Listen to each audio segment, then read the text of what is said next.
Hello, hello, and welcome back. Now, I just want to make sure that I have pulled the audience over to this session. Yes, and think I have indeed. So good to have you back if you're watching again. We've had some great content shared so far. We're focusing in on a workshop this time. Now, this is part two of the book. This is the workshop style session. So looking at what four websites should do from an actionable marketing perspective based upon the tips shared in part two of the book Marketing Now. So who's going to be joining me for this session? We've got three great marketers. We've got Mei King, we've got Rebecca Radice, and Jan Ilunga. Now, Elisa was going to be able to was going to join us, but unfortunately she's not able to do that. But we've got three wonderful marketers able to join us anyway. So let us introduce them individually and get them up onto the screen. So I will start off with Mei King. So Mei King is the original and UK's #1 live social media reporter. She helps your next conference or festival to sell out using the power of FOMO. You can find her over at aboutme.com/makingtea. Mei King, great to have you on. Thank you for inviting me. Really excited. Good stuff. Jan. So Jan Ilunga helps to add prospects to your pipeline with podcast hosting, podcast guesting, and systems. And you can find Jan over at janilunga.com. Hello, Jan. Hi, David. Hello, everybody. Good stuff. And last but not least, Rebecca Radice is a social media and marketing performance strategist and host of the Brand Authority podcast. You can find Rebecca over at RebeccaRadice.com. Hi, Rebecca. Hey, David. So good to be here. Yeah, great to have you here. So make sure if you're watching live in the chat, make sure you say hi to all our guests and ask them any questions in relation to all the great topics, the great content that they're going to be sharing. But of course, as I mentioned, this is going to be a case study driven session. So we're going to be looking at a few different websites. Now, these are the same four websites that we used for the earlier session, but they're based upon part two of the book. So it's a different perspective here. We're thinking about things like content strategy and bringing in social elements as well. So lots of different thinking than we had in the first workshop. So the websites that we're looking in on are from four different websites. Let's show you the live websites. They are Sky Factory, skyfactory.com, succulentsbox.com. This is a children's hospital based in the States, massgeneral.org/children. And then finally, a digital marketing agency, Branded Flypaper, but with the domain name customerswhostick.com. So lots to be thinking about there. I tried to focus in on four different types of businesses. There were quite a few people that submitted websites to me, so apologies if your website's not included there. But I tried to look at a business that was B2B, a business that was maybe B2C and online, an agency type service business as well, and a local business that's the hospital. So really different types of businesses. So hopefully the value they can take away will reflect your type of business that you happen to be focusing in on yourselves as well. So let's dive straight into perhaps the first business that I mentioned there, and that's Sky Factory. Now, Sky Factory, very B2B driven business. They want to differentiate themselves by talking about the quality of what they offer, by looking at things like the views that you're going to have as a result of installing their luxury large windows that they're offering. So it's not standard windows, and they want to position their products and services quite differently. And obviously content is going to be a core part of that. Rebecca, shall we start off with you? Rebecca, what are your thoughts on maybe this business, what they're currently doing, and what they could be improving about what they're doing? First of all, it's a pretty cool business. I don't know that I've ever seen anything like this. Of course, they have to be out there. There has to be a company, but so a beautiful product, but obviously a very targeted market. So I would assume a very narrow market as well. So that's going to be a big part of it, is really identifying who that market is, doing quite a bit of competitive analysis as well to take a look at how are their competitors out in the marketplace already positioning this product? And is there something that they can learn from that? Is there something that they're doing really, really well in terms of creating content or solving a very particular pain point?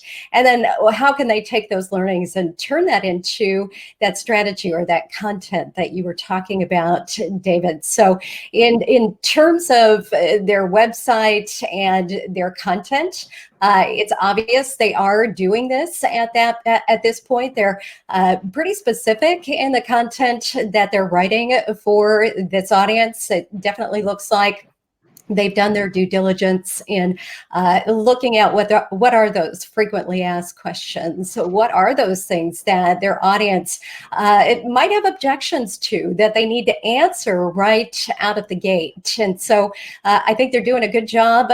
There's always ways to improve upon that. So really starting to pay attention to the comments they're getting on that content, to utilize different channels. So understanding where exactly their audience is hanging out, sharing that content and engaging them in conversation, and then making sure they're coming back and getting those answers back to those people with those questions that they might have, and then taking that and turning that maybe into a secondary or third piece of content. So understanding the audience, understanding those pain points, then really paying attention to what their competitors are doing, paying attention to those channels that that audience is spending time on, and then taking all of those learnings and continuing to iterate in how they're getting that content out there. So the last piece I would say within it is make sure you understand where your audience is showing up and diversifying your strategy. So that could be from the type of content, but also the media. So how you're sharing that content out as well. I don't see them with a hugely diverse strategy in terms of using a lot of video, using a lot of different channels to reach their market. So I think they could definitely spend more time in how they're using that content, how they're repurposing their content, and really paying attention to what type of content is resonating most and where it's resonating most with their audience. So you have to be hyper targeted when you're talking about a business that's very niche. Yes. And not going to be appealing to a broad section of people. Does that mean that certain content channels aren't a good idea for that type of business? Are there channels that you definitely wouldn't use for this type of business? Not necessarily. Again, it's going to take a little bit of work. But just like any other business, you're going to find that 1 to 2 channels become your best outlet. So spending 80% of your time on those channels that are providing you the biggest bang for your buck, so to speak, where you're putting your time and energy. But it's really going to take testing to identify. And that's where I think that competitive analysis is incredibly helpful, where it's going to help you bypass a lot of hit or miss strategies and understand, hey, if they've got a very similar market to who yours is, and it looks like they're spending a lot of time over on LinkedIn or on their newsletter, well, testing those out first is probably going to be a good way to go, rather than, like I said, hit or miss and trying to do everything all at once, spreading yourself out too thin, and also spreading your efforts out in a way that it's not sustainable. And quite frankly, you may be wasting your time on channels that just aren't going to give you a return. Right. Okay. So spend a lot of time to begin with defining their audience, who specifically they are, what they're likely to like or where they're likely to interact, and then publishing content after that. So stop maybe what they're doing in terms of publishing content at the moment until they've defined that. Not necessarily. Well, I wouldn't say come to a complete stop, but yes, there is always, if you are in a situation where you're not 100% certain who that audience is, you're not 100% certain where they're hanging out, there's never anything wrong with taking one step backwards to learn those answers to move forward a whole lot faster. It doesn't mean you have to stop everything that you're doing. It's kind of that start, stop, continue. Take a look at what should you continue to do? What is working for you right now? What is possibly working out in the marketplace that you haven't tested that you could start doing? And then where are your efforts definitely failing? You're spending a whole lot of time, or you've put a big budget behind that you should stop immediately. So I'd rather look at it from that perspective of start, stop, continue than just throw the baby out with the bathwater. Okay, great. And Jan, and you obviously do a lot of podcasting. And would you say that there are certain industries where podcasting just isn't appropriate for? I mean, for a niche B2B audience, is this a medium that could be valuable to them? Or have we got to accept that podcasting isn't appropriate for everyone? Yeah, that's a good question. I mean, I want to start by saying that Rebecca shared many very good points, and I want to just emphasize those for everybody who's here with us, even those who may not be part of Sky Factory, because you may have a business that it's in a similar space. So what Rebecca just shared with us could apply to your business, or you may have a business that it's in a completely different space, but still some of the points Rebecca making and I and David are sharing here are going to apply to you. Now, to address your question, David, I wish I could say that podcasting is a fantastic medium for everybody, but I think we have to go back to what Rebecca was talking about. So thinking about who your audience is, who your target market is, and I would add, or I will build on that and say also, what is the ideal action you would want them to take? So for example, when it comes to a business like this, I'm pretty confident that the customers of Sky Factory will probably want to have some kind of in-person experience before purchasing the window installations. That's the feeling I would have as I was looking at their website. And spoiler alert for everybody, or a disclaimer, I'm based in Finland, in Europe, so I may be able to provide also a different perspective here, geographically speaking. And so I wouldn't necessarily say that podcasting is something that should be excluded. It's important to think about what is the main thing, the main action you would want your prospects to take.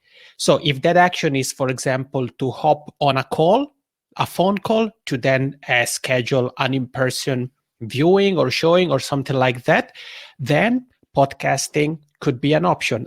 Another type of content creation channel may be an option as well. So I don't have a clear yes and no answer, because I think, and what I'm saying, obviously from the podcasting perspective, could be said for other channels like blogging, vlogging as well. But the one thing I would add though is that I think that Sky Factory is quite a visual business, and my background is in communication, so that's what I studied at both bachelor and master's level, or undergraduate and graduate level if you're based in the States. So I think the visual component, or lack thereof, if we're talking about podcasting, could be something that moves the needle in one direction or another. So when it comes to podcasting specifically for Sky Factor, I would say that the answer, it's yes or no, depending on what your number one ideal action that you would like the prospects to take would be. So I would start really by thinking about that. And actually, it's something that then it's connected also to the points that Rebecca was talking about early on. So it applies to decide whether podcasting is the channel to focus on, vlogging, blogging, any other type of channel or strategy you may want to implement. I would say really think about what Rebecca was talking about. So look at your competitors. If you already have, for example, a customer base or a marketplace with prospects and things like that, try to have a look at the outside, but also try to have an introspective look and look at what are some of the things that you have already done that seem to have been working. And if you identify some of those, definitely double down on them. If you feel that, well, most of the strategies we have implemented seem not to have been working, then that's where you have to consider whether you want to still focus on those strategies, perhaps from a different perspective, tweak them a little bit, or if you should consider a completely different strategy or a completely different channel. You're muted, David. Okay, thank you. I certainly accept what you're saying from a visual perspective. Podcasting is perhaps not the first thing to be thinking of there, but yeah, I'm just intrigued about your perspective from your vast podcasting experience as well, and just in relation to this. So, if you are doing a podcast, and you talked about calls to action as well, what's an effective call to action to have in a podcast? How can you encourage podcast listeners to go in and do something like visit your website and take another action? Yeah, absolutely. So I want to actually make a clarification that sometimes the lack of, for example, the visual dimension in podcasting could be used to your advantage. And I'll make you a practical example. If I had a podcast on photography, which is quite the visual topic, and I would describe a specific topic in the podcast, it would be very easy for me to have, for example, an image that describes the process or strategy or technique I shared during the episode. And my call to action would be, first of all, I would let people know in the recording that I know that this may be quite difficult to understand without any visual components, without any visual aid. And that's why I took a picture, I made a short video, whatever the case may be. And when it comes to crafting calls to actions that work with podcast hosting as well as podcast guesting, the more connected the specific call to action and the lead magnet you offer is to what has been discussed in the episode, the higher the conversions rate are going to be. One of my most effective and lead magnet that has one of the highest conversion rates is very, very simple. I have a podcast episode. I don't remember if I talk about pitching potential guests for those who host interview-based shows, or if I talk about pitching yourself as a podcast guest, but it doesn't make much difference. Anyways, the lead magnet, it's simply an email script or a template that I share on the episode. And then I said, if you want to use it, I wrote it down for you so that you can copy and paste it and quickly customize it here and there. You can download it by going to whatever the link to the landing page is. So when it comes to the downloadable resource or call to actions for the podcast, the more the content of the podcast, the lead magnet that you offer, and even the product or service you sell are connected to one another, the higher the chances are of people taking action. Because if somebody is listening to an episode about podcast guesting, that person or that audience is interested in podcast guesting. So you would want to offer them the next step, which is connected to podcast guesting. To use a food metaphor, if a person is a vegetarian and is enjoying a vegetarian appetizer, if your main course revolves around meat, guess what? They're not going to go for it.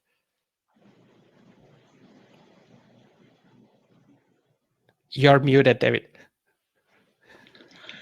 Okay, I've got to stop muting myself there. So I was just saying that that's a great tip there. I think a lot of podcasters focus in on their topic and don't have a call to action, or their call to action is the episode, or the show notes are available on the episode page. But that's just the same things that people have talked about. And if people have consumed the podcast episodes in audio form, then they're unlikely, I think, to go to the show notes page unless there's one particular resource. So, because what is the next step? Sorry, David, I didn't mean to cut you off. I think we need to ask ourselves, once somebody has finished listening to the episode or has finished reading the blog post or watch video, whatever, what is the next step we would want them to take? That's what sometimes we seem to forget when we want to create call to actions. We think, well, just mentioning 5 different things or mention a landing page or a resource that has nothing to do with what has just been discussed on the podcast is going to work. And then we are surprised when it doesn't work.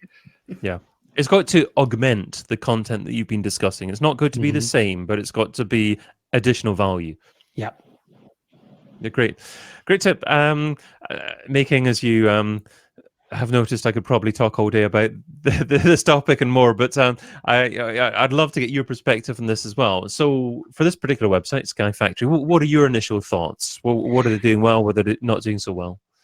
Well, I actually had a look at their social media, and I noticed that they were using. They were going to events, so they were exhibiting there, which is a fantastic opportunity to actually market themselves even further. So what a lot of companies tend to do, and Sky Factory is not the first, they will maybe take a picture and say, we're just here at stand 23. And then that's it. And they've missed the opportunity to connect not just with the people who are actually at the event live, but with also people on social media who may be sitting on the fence, not able to attend the trade show. And so it's an opportunity for them to create lots of great content in order to explain to people what it is they do. So Jan talked about experiences earlier, and I think that because Sky Factory is such a visual product, we need to bring it alive, and the website doesn't quite bring it alive as yet. We've got some incredible photographs, that's fantastic. Some of the videos, some of the photographs have a visual element, a moving element, which again is fantastic. We need to take it one step further, and I think that Rebecca talked about the content being repurposed as well. So when you're actually at an event, there is a lot of opportunity to create FOMO for yourself and actually use that FOMO to repurpose onto the social media channels. So there will be lots of questions that some of the attendees at the exhibition will be asking. So, the exhibitors can then, Sky Factory can then actually create a live broadcast and say, these are some of the questions that we've had, and that can be repurposed, possibly to put into a podcast if they do decide to create a podcast, or snippets can be repurposed and put onto the other channels. So I noticed that they were really great at, they were getting a lot of hits on Pinterest, for example, and so, they could, create some snippets into Pinterest. So having, if they're going to spend their marketing dollars by exhibiting at an event, we need to do more with it, and also, place that content onto the website as well. So, asking, doing live broadcasts, frequently asked questions, maybe doing video to demonstrate the impact that the window has on the, on the space.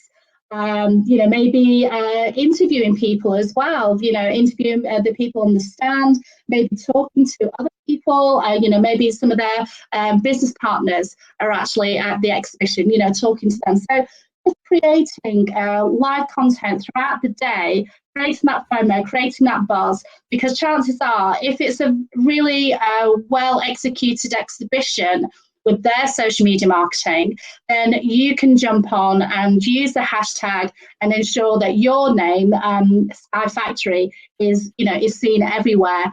And that's just a great way of capitalizing, not just on the people who are at the exhibition itself, but also repurposing that content onto social media. So their website is amazing.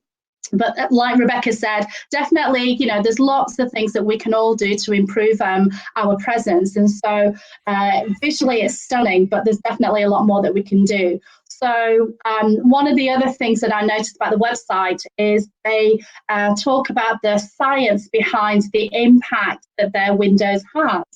Now, I think I can't quite remember who it said, who mentioned it in the book. Let's have a quick look. Steve Lindley on, I think it was chapter 5, he said, if you want your content to be understood by 80% of Americans right at 8th grade level, So some of their education pieces are very technical, fascinating, but let's try and break it down, make it a little bit simpler. Why is it that having the window, and the visual element of the sky, why does that have a calming effect in the dentist's room, or something like that? And having someone explain that in layman's terms, or to an 8th grader, would be a lot easier. In my opinion. Great stuff. The other thing that I thought about is, as I said, Pinterest, I noticed, was receiving 115.4 monthly unique views. So we could perhaps capitalize on that. And it's a shame that Alyssa, was not able to join us, because I'm sure she'll be able to share a lot more about Pinterest. But it, again, is a visual product. So, Pinterest would really help to help the potential customers to understand the psychology behind the power of that particular product, how much of an impact it has in your space. So I think they are dealing in the dentist rooms, healthcare, the commercial sector. So so there's a lot of opportunity, basically. Yeah, and you shared a lot there as well. So lots of things to think about there. I think a couple of things to bring out of what you shared there. One of the concerns that they had as a business was that they did very well at trade fairs, but they weren't really able to bring in a similar kind of experience for their website visitors. And I think your advice about perhaps trying to replicate or even live stream the trade show event experience and make that available to people who are experiencing their website could be a lovely thing to do. And to actually create an event online live from the event for people who can't actually attend physically, that'd be a great thing to do as well. And as you said, it is very important to bring that real customer experience in there and answer the types of questions that people ask or are likely to ask.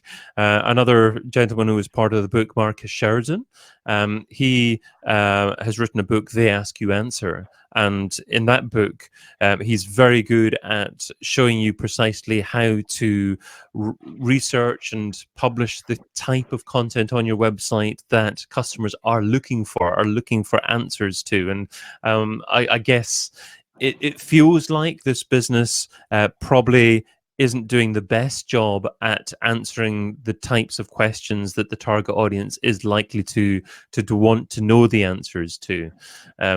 It's a tough job sometimes to do that. I think maybe they're struggling a little bit with writing to the persona and using a consistent tone of voice and answering those questions succinctly. But it's a challenge indeed. Shall we move on to the next website? Now that is Succulents Box. Now Succulents Box is a very good website because it's highly targeted, looks into some very specific plants, and it's a nice user experience. But I'm sure from a content perspective, they could be doing more. They could be doing better targeting. I've had a little look into their Pinterest and their Instagram, and again, they've got loads of followers there as well. So shall we go back to Rebecca? Rebecca, what are your thoughts on this business? I would definitely echo what you just said. It's a beautiful website. Immediately, I know what they're all about. For me, as somebody who considers herself to have a very green thumb, I cannot seem to keep succulents alive. So it's immediately intriguing to me from a consumer perspective. What am I going to learn? What am I going to know? From their website, from all of their social channels, and what. As I started to poke around and do a little bit of digging, I could see that they're answering a lot of questions that I would have. They are not only answering them right there on their website, but through their blog. And we talked a lot about repurposing and how to really maximize your content. And they're doing a good job funneling that content from their blog over to Instagram. And we had talked a little bit about the different types, different formats for this content as well. And they're also doing a great job at that. I noticed that they are repurposing those blog posts into video, but different video for, say, Instagram versus their Facebook audience. And I think they've identified that they've got a little bit more engaged audience over on Facebook. And what I see that they're doing a really good job of, say, over on Facebook, is asking questions, pulling out some of the details from those blog posts and really engaging their audience, but not doing that on Instagram, which makes me question, why are they just dropping 30 hashtags onto that Instagram post instead of doing something similar to what they're doing on Facebook? So I definitely think they could improve upon that. The other aspect I loved that both Jan and I talked about is what is that action you want to encourage? What is that next step that you want your audience to take? And I think a lot of that, those answers can be found when you take a step back. And I think any business can do exactly this and just really understand, what is the purpose of your marketing? What is the purpose of those channels? What is each one looking to accomplish for you? And then what particular problems are you solving for that audience, and getting really crystal clear? Because as you start to identify what problems are you solving, and looking at the Succulent website and their blog, they've really thought this through, where they're answering questions like, what type of soil should I grow my succulents within? They've got one that's very timely for Christmas on 5 easy steps to DIY. So they really are digging into the pain points of that audience, and then translating those into bite-sized pieces across their social channels. And along those lines, the other pieces that I think they could also dig into a little bit further is, what else will people want to know? Naturally, thinking through your funnel. So how are you leading people in through top of funnel pieces, such as your blog, such as your content? But then what does your middle funnel and bottom of the funnel look like? I don't see a lot of gated pieces for them. So maybe really testing some additional types of content.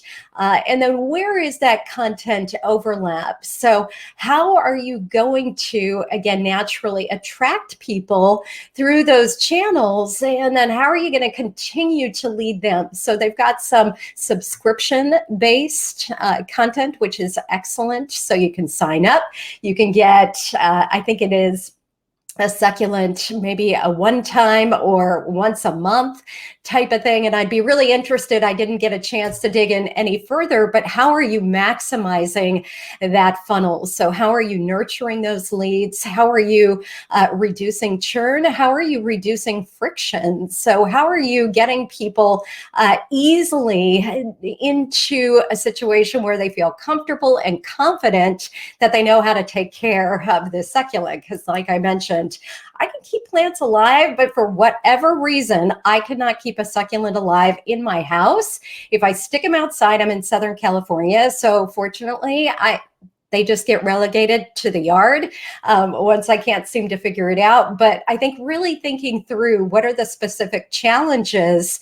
How can you weave those into all of your messaging, into all of your marketing? And then thinking about that funnel situation. So they've really nailed down top of funnel. Not so sure, as far as I can see, that they've really done a great job middle of funnel, and then bottom of funnel especially. I'd love to see more pieces in terms of those two. So by middle of funnel, are you talking about once people actually become a customer and encouraging them to move on to the subscription model? I actually more into the consideration stage. So Right. thinking about, they know who you are. They've kind of got the know and like down. They don't necessarily have the trust down. So they haven't decided to take that next step with you in terms of purchasing. They've probably read your blog. They've probably connected with you on their channel of choice. So maybe Facebook or over on Instagram. They might have signed up for your newsletter. So it's really more that consideration stage type of content. So going a little bit further to that target audience, that buyer persona that you were talking a little bit about, David, and figuring out what is it that you need to create? What are those questions you need to answer? What are those objections you've got to overcome that are going to help them feel comfortable and confident in taking that next step? Superb. A lot of value shared there. It's difficult to know precisely where to to take it from there, because you've just covered so much there, Rebecca. Do you think that they should be producing as much content as they're producing, or they should maybe dial back the quantity of content that they're producing? Because it seems that they've got lots of blog posts, they've got lots of Instagram posts, as you pointed out there as well. Is there perhaps a better use of their time rather than doing so much content publishing? Well, I do think the one area that they're doing a great job is, it does look like they're producing a lot of content, but what they're really doing is repurposing one piece. So they are creating a pillar piece of content with their blog, and then they're disseminating that in a variety of different ways. So I do think they're doing an excellent job in creating one great piece and then figuring out how to repurpose that, where to place that. So from that perspective, I think they've done a great job in identifying that they don't have to reinvent the wheel over and over and over again.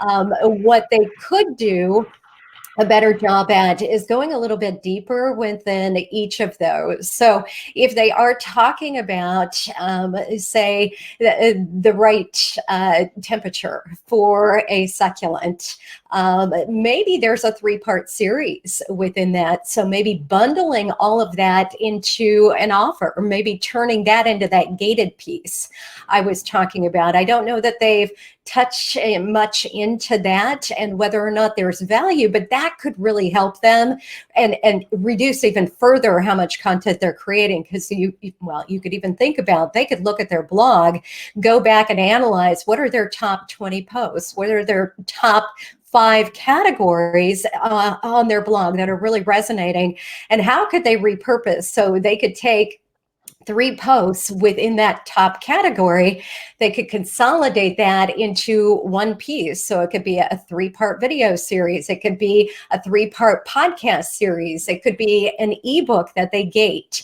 So they could start to think about how could they make bigger pillars that they could chunk down into these smaller pieces, and not necessarily make their blog post a pillar where they're having to churn out so much blog content. So relying on bigger pillars and then disseminating that out can ease that burden even further. I love that advice, because people often think about publishing new content before going back to look in their analytics to see what content is performing very well, and perhaps optimizing that or adding to existing content, and that's more likely to have that positive impact straight away. Yeah, and I see you nodding away with that one there as well. Is there a lot of advice that Rebecca shared there that you would agree with? Yes, absolutely. Again, Rebecca dropped value bombs left and right, and I'm enjoying this as well, which is great. But I think I want to piggyback on her latest point, because I agree with what Rebecca said in terms of the content. I like the fact that you have a wide library of content, is really rich. But the one thing I was thinking about as I was going through your content was the evergreen side of things. So for example, I just pull up here one of the many blog posts you have, how to care for a string of pearls. And I think something like that is a topic or a question or a challenge that I guess many people who are in Rebecca's shoes phase. So I think that that's the type of content, especially that I would focus on when you're thinking about the evergreen, the long-term side of things. So when it comes, for example, to the pillar content, I think it's relatively easy to focus on this evergreen type of content because you know that it's a more how-to type of content, meaning people have questions. This type of content provides an answer, and not only that, but it provides an answer that it's appropriate, it's relevant today, it's going to be appropriate and relevant tomorrow, next week, next month, and years from now. So I think also when it comes to what Rebecca was talking about, so we're talking about the top of the funnel, the middle of the funnel. I think, again, when it comes to, for example, people converting from simply reading your blog post, for example, or a blog post to go on your email list, I'm pretty confident that if you were to look at your numbers, you would realize that most email signups that come from your blog happens from this type of blog posts, because people may say, well, they answered this question I have. I'm pretty sure I will have more questions in the future, or I already have additional questions and hope to get the answers to, and they sign up for your email. And then obviously how-to content is the type of content that could perform quite well also on a platform like YouTube, for example. So that's something worth considering as well. But I wouldn't try to basically spread myself too thin. I would really try to get clarity on, again, similarly to what we were talking about for the previous case study, what is the one thing you would want people to do? You're already getting some engagement, and that's great. But what is the next step when it comes especially to moving them through the different stages of the funnel? So I think that when it comes to your overall content production, I would definitely think about how you can basically follow the 80-20 rule. And I would keep the evergreen aspect at the back of my mind, also because, as I said, it's the type of content that it's basically easier to connect than to something like a gated piece of content, as Rebecca mentioned, something like an ebook, or let's say you may have the process, for example, or a process described in the blog post, and then you have a video that it's available behind a sign-up wall so that people can say, well, I saw the process in terms of 1, 2, 3 written down, and now when I sign up for the email, I'm gonna actually see the process being carried out by somebody in person. So these are a couple of the things I would say that are connected to what Rebecca said in the last few minutes. You received value bombs and you provided value bombs back as well, Jan. So let's see if Mei King can carry on the value bomb creation. No pressure. Well, I was actually looking at the website as a consumer as much as possible, and I think that it's an incredible website. The social media is very polished, very accomplished. They're getting the traction. As Rebecca mentioned, there's a lot of interaction and customer engagement on Facebook, but not necessarily on Instagram, which is quite interesting. So it probably looks like they'd probably need to do a bit more testing in the social media, and maybe even testing of the actual website itself. So going back to the to chapters 5 to 8 of your book, one of the speakers, Lucas, was talking about using Google Analytics and Search Console, just to see if it's actually if the website is actually getting, answering the questions that consumers are getting, or, are we getting a high bounce rate? Are people getting enough information from the website? Because for me as a consumer, I was a little, I'm probably drilling down a little bit too low here as opposed to a high level, but I know that there were a subscription box, but what does that involve? How do you get, what do you get? In the social media that I was looking at, I wasn't sure what I was actually getting every month, or maybe it's a surprise. I'm not really sure. So it was for me, the website was very, very polished, very accomplished, and and very bright. But as a consumer, I wasn't really sure what I was getting. But that said, I'm not green-fingered. I just need to look at plants and they die. So it's not, and so maybe, maybe I'm probably the wrong person to ask. But what do you think they're maybe missing in terms of the type of content or the message to deliver people to make the difference between probably the thousands of visitors that they get on their website on a regular basis and people actually convert to that subscription? Well, there was actually two. I believe that there's two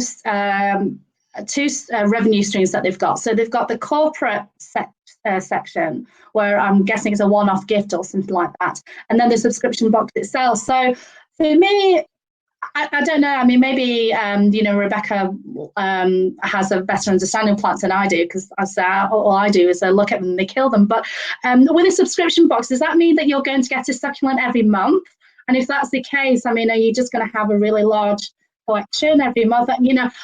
So that was a little bit confusing for me. And also, as I say, there is the corporate revenue stream. So, I couldn't really see from the social media what that involves. Is it a one-off gift? If it's a corporate gift, amazing. And we can definitely use paid social media, to exploit that, especially with it coming up to Christmas. I did love the fact that they, used Thanksgiving, and at the moment they created a Christmas tree, which is pretty awesome. But yeah, as I say, it's probably me as looking at it as a consumer, but I'm not really their target market, so I'm not sure. But yeah, I think that there may be a little bit more testing that needs to be done. Because it sounds like it's important to be able to identify the common questions or concerns that the target market may have before making a purchase. Because me looking on the website and obviously looking at the subscription, it's a decent value once a month that you get it. But me, I would be thinking, why would I want a subscription? And will there not be too many plants in my house if I end up getting a subscription? So I guess there needs to be content that deals with those types of concerns. It may be that the typical succulent customer has bucket loads of space in their house and doesn't have those types of concerns. But if it could deal with the common concerns for the consumers, they would improve their conversion rates. Yeah, exactly right. I'm so pleased that you thought exactly the same, Dave, because that's exactly what I was thinking. I think the other thing is, as well, is that it is, a very polished site, and the social media is very, very polished. The personality hasn't come through, though. Of the website. So that's also mentioned in section 2 of your book. So maybe showing a bit of personality. Teresa Heath Waring talks about that. Maybe using Instagram stories a little bit more in order to really connect with customers. And it is about the customer experience. So there may be loads of customers who are really happy with the subscription. But I don't know. I haven't seen any testimonials or reviews. Maybe maybe they can have showcase people who have used some of their top tips, selecting a different kind of soils, or whatever the blog posts have been written about to resolve a problem. Maybe having an interview with a customer who's actually taken their advice on board and how really useful it was. So taking that the customer experience that step further, where they have helped their customers because this is what they did and this is what they produced. So I think the personality and the stories are not there yet. Maybe that's something that they could possibly look into. Yeah, I think that's a lot of great advice there. Some of that was actually shared in Workshop 1. A lot of the advice that you were sharing, the tips that you were sharing about looking at the persona and really talking in a manner that's likely to engage with the target customer as opposed to being a little bit too generic with the content. I think whoever's written the content is very educated about what succulents are, but perhaps they're missing a little bit of a trick in terms of really being highly engaging with the target audience. Lance is saying in the chat, hello, Facebook marketer in ATX here. Hi, Lance. How are you doing there? Good to have you on board. Anyone else watching, make sure you ask any questions in relation to the topic that's being discussed, and we'll try and cover that as part of the stream as well. Now, we'll go straight on to example number 3 in terms of websites here, and that is a children's hospital that's based in Massachusetts. Now, the challenge that they've got is they're part of the Massachusetts General Hospital, so it's trying to ensure that their content, their website, can be easily found as part of the main website, and indeed, once the target customer is on the website, then what do they do from there? Is everything that should be there there? So let's have a quick think about that particular brand. Shall we go to Rebecca again? Is it fair that you're always the first person picked, Rebecca? I don't mind. We can round robin it. I think this is a unique challenge when it comes to marketing because for most of us, we don't need a hospital until we need it, right? So knowing exactly how to target those people, how to create content that nurtures them through a very different type of life cycle too, really understanding what are the needs of people that are eventually going to need or do need a children's hospital? Do they already have children? Are they thinking about having children? When do you begin that process of really targeting your market? And I love the website. I think they're doing a wonderful job in just immediately grabbing your attention from a visual aspect, also from a content perspective. They've got a whole section devoted to education, so answering a lot of those questions that we as parents definitely have, and especially in the early stages. I remember, as a new parent wondering, what am I even doing? And so I think they're doing a great job in answering a lot of those and in using different channels, because I think a big aspect, and Mike talked a little bit about this, is not just a personality, but the personal aspect of your marketing. It's so incredibly important, especially in this day and age where people are going online before they ever make a decision to connect with you or to walk into your hospital. They're looking at your reviews. They're looking at what people are saying about you. So what is your patient? What is that patient experience? How are people getting to the website? Once they're there, what are the actions that people are taking? So using a tool, say like Hotjar, and really understanding where are they clicking around on your website? Where are they spending the majority of their time? Could you create more content around those areas, or are there opportunities for you to possibly move a few elements around within your website? So if you, for example, see they immediately go to your About tab because they want to learn more about you. Okay, well, how can you create more information or more content and use your channels to really help people understand, what motivates, what inspires you? Why do you do what you do every single day? And they're doing a great job with this too over on YouTube, where I see they've got a series that is highlighting some of their doctors. So it's in their own words, which is wonderful when it comes to that know, like, and trust factor. So just really understanding, I think we've mentioned this several times, but what is that action you want your audience to take? How can you better encourage that? And to do that, you do need to go back to that data, understand what information they're already accessing on a consistent basis. Where are they spending the majority of their time on your website? And then how can you extend that? How can you take that one step further into what else would they naturally need to know to make you the hospital of choice? And so further personalizing that experience. Again, you talked about the personality of the brand. I don't see much of that. And I know you might be able to say that, well, we're a hospital and we have to keep it quite professional, but you definitely can inject the personality, especially when you're talking about kids, your target market is parents. I think there's so much that you could do to really connect with people on that very personal level of here's who we help, here's how we help, here's what inspires us to work with those kids every single day. So just getting a little deeper into the personalization, which you're kind of scratching the surface, but going a little bit deeper with that would really speak and pull at my heartstrings a whole lot more.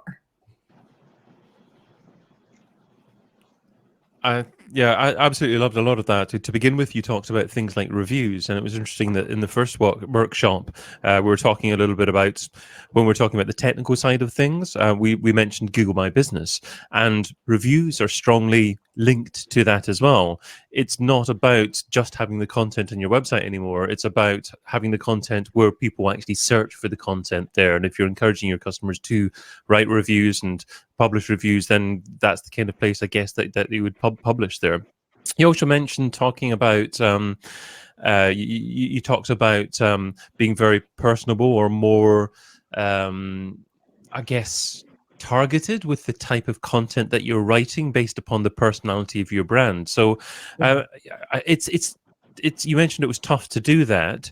Is it important to have a consistent voice across all the content that you produce, or is it more selecting a set of values that you represent as a business, as a hospital, and having then multiple authors able to write as they feel, as long as if they're all hitting those similar sorts of values? Yeah, I think it's a little bit of both. So it's understanding what are your values, but also what is your style? So how are you going to take those values? Because obviously those values are intertwined into everything you do, all of your messaging, all of your marketing, every conversation that you have is going to be driven by those values. So those definitely need to be first and forefront. Those should be woven into all of the content that you're creating, but they also guide a bit your style. So what is that tone, that voice that everything is written in? Maybe you position it a little bit different from YouTube over to your newsletter, to your educational pieces. But what is important is that there's consistency in that brand, so that as people do bounce from one place to the next. So you mentioned reviews. This is one of the first places I start as a consumer when I'm looking for a doctor, or when I'm looking for a hospital. For example, I have never had allergies, and all of a sudden I have horrible allergies. So I just recently did a whole bunch of research on a doctor in my local area that could help me go through a whole allergy test. And what did I do? I immediately went to Yelp, to Google My Business, things of that nature, where I can see what are actual customers, what are actual patients saying about this business. So I think those things are really, really important too, that you start there, but that you make sure you've got that injected into everything that you're doing. So using those third-party testimonials as a part of your tone and your voice, so that people can see, hey, we're not just a bullhorn, we're not just singing our own praises, but we've got hundreds of, maybe thousands of positive reviews, and here's exactly how we've helped people, and here's how we're going to help you. And all of that goes right back. It just rolls back up into your values, what you support, what you promote, and those people that you want to serve. Yeah, and I feel sorry for you. Can you possibly add any more? You feel sorry for my allergies? Can I just play the fifth and say that's it? No, actually, what I would say to Rebecca's latest point, something that could be interesting, some food for thoughts for the people at the hospital, is to think about the review aspect, so the social proof aspect, as well as the emotional component. Because when we're talking about health, it's an emotional topic, and even more so when we're talking about the health of our children. So, for example, about the YouTube series where you have the doctor, something like that. Obviously, what matters at the end of the day is that the doctor and the nurse and the staff are good at what they're doing.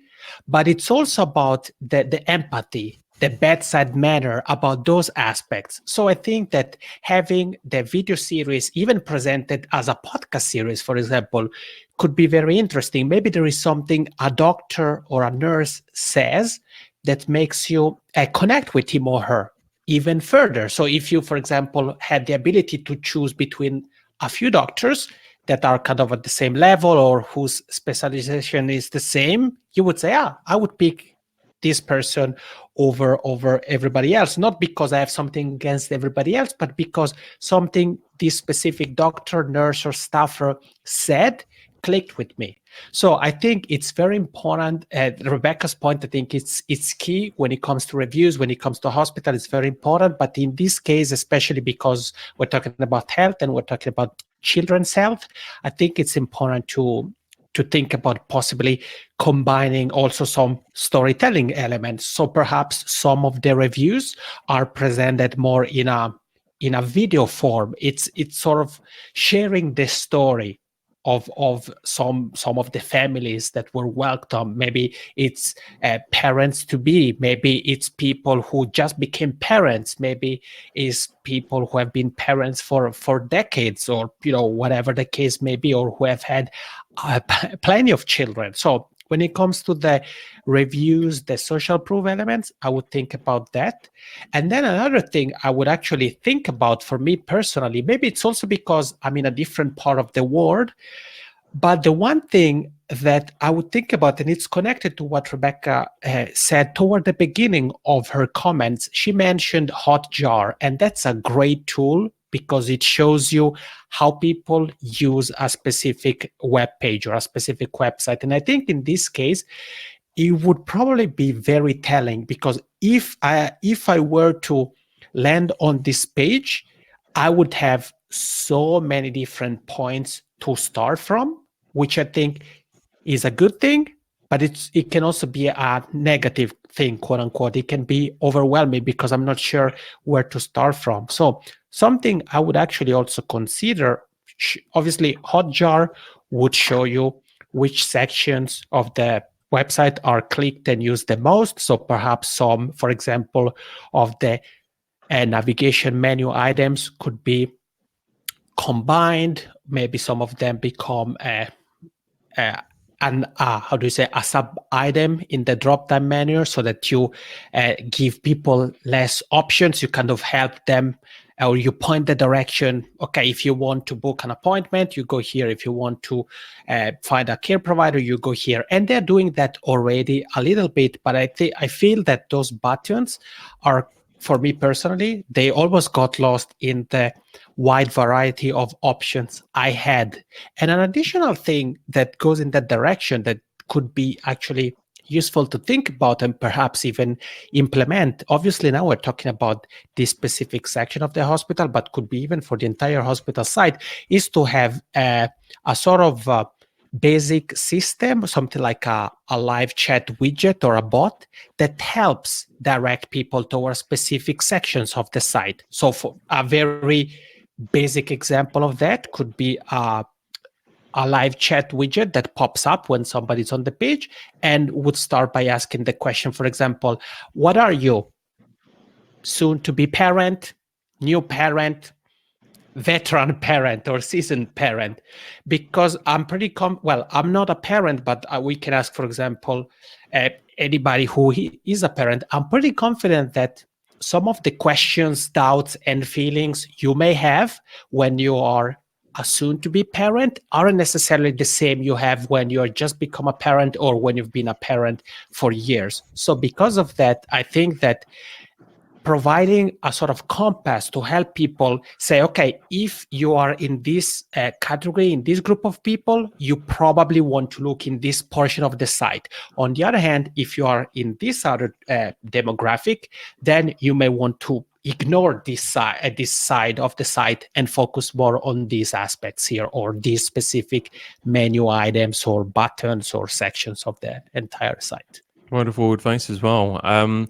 We're starting to struggle for time a little bit here as well, so we'll go to Making, and then we've got one more site. But the last site, we're only going to be having 1 minute from each of you, just as a quick summary. But so for this one, Making, what are your thoughts on the Children's Hospital site?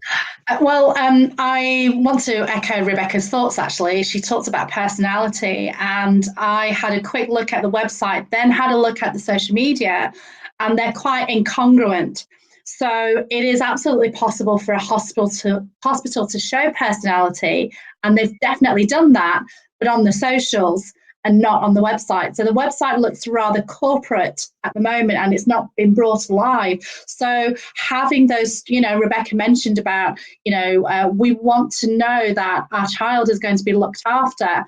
And there's some incredible stories on Instagram where they've done exactly that. So maybe trying to bring that voice, that personality into the website a bit more might help people to decide, okay, this isn't a hospital that's corporate looking. They actually have, wonderful doctors. There's actually another video of a doctor singing a tune about how to deal with flu or something. And there's lots of different members of staff who are going in on the video, which is beautiful. So it actually has an education element to it as well. So I think that the voice is slightly incongruent from the website to the socials.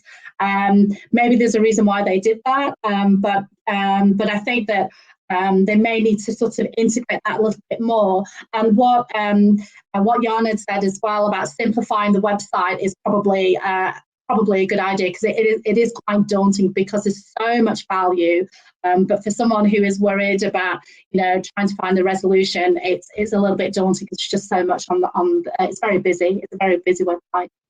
Love that. I think quite often bigger websites, they can't always easily update them, and then sometimes a lot of the time and effort goes into social media, and it becomes a little bit different in terms of how you're perceived, because the content that you've shared or published on your website is quite different to your social media content. So that's a great insight, Making. But let's move on to the last website, which is Flypaper, an agency called Digital Marketing Made Easy, or at least that's their headline on the front page. There's a lot that could potentially be improved, because they've said, look, they're aware that they want to redesign their website. Now, 1 minute each. What are your initial thoughts on what perhaps can be improved about this particular business, Rebecca? So first, just looking through their website, their mission is very confusing to me. It doesn't really help me identify as to whether or not I'm their target market. So definitely getting a whole lot more specific. And then for them, since this is a known that they're going to update this website, is identify before they do anything else what their objective of this update is. So what are they trying to achieve? What's their hypothesis around that? So are they going to say increase their number of unique visitors based off of this, and then starting to experiment with that design? I would never jump straight into a website overhaul without testing that messaging, without testing and really understanding who that target audience is. Right now, it feels like they're speaking to everyone, and your audience definitely is not everyone. So I think they need to get a lot clearer and a lot more specific in who they're speaking with. Wonderful. And Jan, what are your thoughts on this one? Yeah, I agree with what Rebecca said. So I'm just gonna move on to the next point. But I also had a hard time kind of identify what is it that, if I were to want to hire them, what is it that they would actually help me with? Because digital marketing made easy can mean many different things, or digital marketing can be approached from many different angles. The few things I'm gonna mention here in 45 seconds. So no pressure on me. One thing has to do with content. So obviously, I know they're working on their site. I didn't see much content that showed me basically, if it can be case studies, but it can even be a simple piece of content that shows me, okay, these people, they know what they're talking about. I didn't see anything like that on the homepage. So that's the one thing I would think about, and it's tied to what Rebecca was talking about. What is the strategy behind it? What is the one thing you want to focus on, the one metric? And then another thing I would say, if you are focusing on lead generation, then you want to make sure that you give people a compelling reason to do so. And unfortunately, join our newsletter. We're just like the pen pal you had in second grade, but with digital marketing news. Isn't that compelling? So I would try to, you use a sense of humor, which I like, but to Making's point early on, you want to make sure that you use a language that it's for dummies language. So if I sign up for your newsletter, what is it that I'm going to get exactly? Because digital marketing tips, similarly to what you have at the top of your page, could be anything and everything, really. Absolutely. And Making in -5 seconds, what are your thoughts? And we're going to time it. So Dan Knowlton, Bas van der Beld, and Ian Cleary talked about auditing. So I think that before they redesign their new website, audit to see what has worked in the past and take that with them to the next website, but also look at what hasn't worked, and then they need to work on that. But yeah, I'm echoing the same thoughts that Rebecca and Jan has had. The message wasn't clear, so they need to be a bit more bold with that. Superb. Well, I'm glad that Elisa wasn't able to make it. Not because she wouldn't have been a wonderful addition, but we would have been really late. Exactly. Thank you again for coming on. Excellent session. Can you remind the viewer where they can find you? Rebecca, what's your website, please? RebeccaRadis.com. Superb. And Jan? Janilonga.com. And Making, where can people find you? Actually, find me on all the socials as Making Tea. That's where you can find me. Absolutely superb. Well, thanks again.